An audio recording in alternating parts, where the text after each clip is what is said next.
How many times are we making excuses for things that we really do want to do, but we're bailing on ourselves? We're giving up in advance. This happens all the time, and I do it too. You are listening to the Decluttering Club Podcast.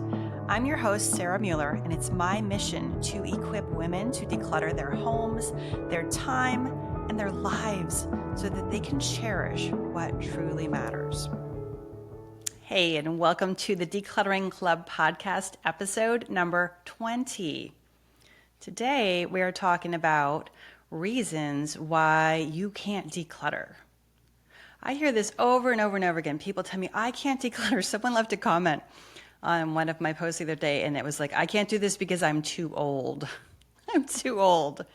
And I was kind of cracking up because you are not too old to declutter. If you are of able mind and body, even if you're getting up there in years, I'm telling you, you're not too old. And I have a story that I want to tell you that should prove it to you. Okay, so I was at the gym this morning. I went to the gym with my son, and I was working out. I was doing my thing, and I look over and I see a walker.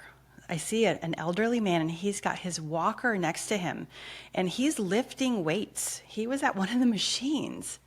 And this wasn't like somebody who was, who had maybe gone through rehab and needed to regain his strength, although maybe he was in rehab. I don't know.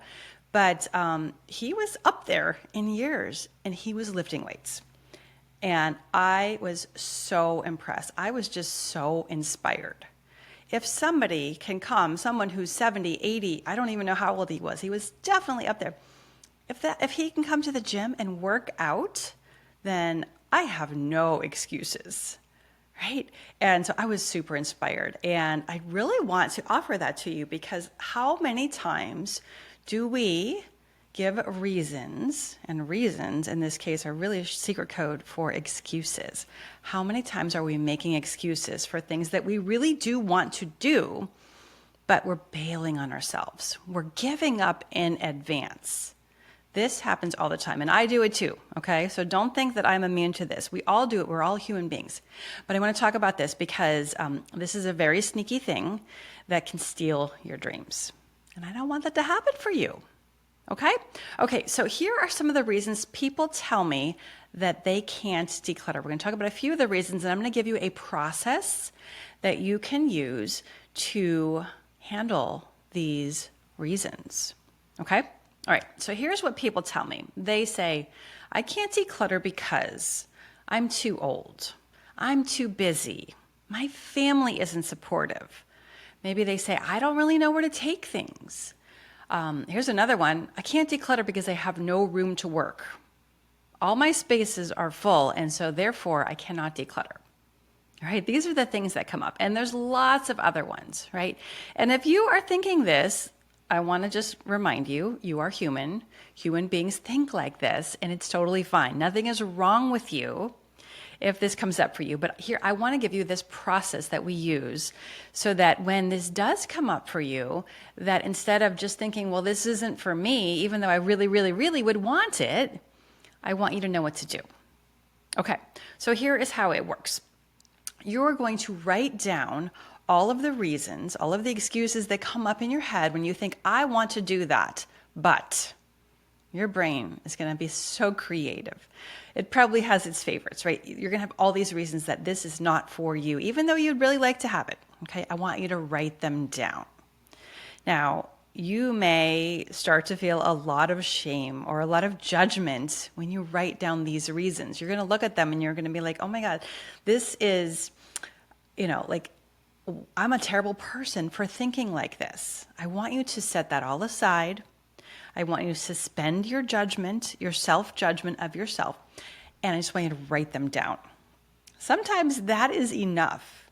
Just getting them out of your head where they seem like the truth and putting them onto a piece of paper, it'll give you a little bit of objectivity. It'll give you a little bit of distance from these thoughts. These are just thoughts in your head, and you'll be able to look at them with a little bit of objectivity. Okay, you're going to look at them and then you're going to write them all down. Don't edit yourself. Don't judge yourself. Just write them all down. Okay, we're a big fan of writing things down, getting them out of our heads and onto paper, or maybe a document on your computer. Okay, you're going to write them down. All right. I want you to be honest with yourself and I want you to be clear, right? Okay. So these are now your obstacles, right? So maybe you think I'm really tired, or I have a full-time job, or I have a needy 3-year-old, right? Now these are your obstacles. And now we can solve for them. Now, instead of just like reasons to not do something, these become challenges to overcome. And you could think of it a little bit like a puzzle. So maybe you do have a full-time job and you work 40 or 50 hours a week. You're out of the house. Okay, how do we solve for that? How do we make this happen? Instead of just saying, I can't because X, Y, Z, right? How do we solve for this? Okay, this is a process that we cover in detail in our, we have what we call the done and dusted planning process, right? So if you're in a membership, you want to make sure you watch that workshop. It's about an hour long and it will walk you through it. But I'm going to give you kind of the highlights here so that you can do this. All right, you're going to write them all down and now you're going to want to solve for them, okay? You are going to look at them one by one. All right, so let's say you are thinking, I can't declutter because I have a full-time job and I'm out of the house for 10 hours a day. Okay, fine, cool.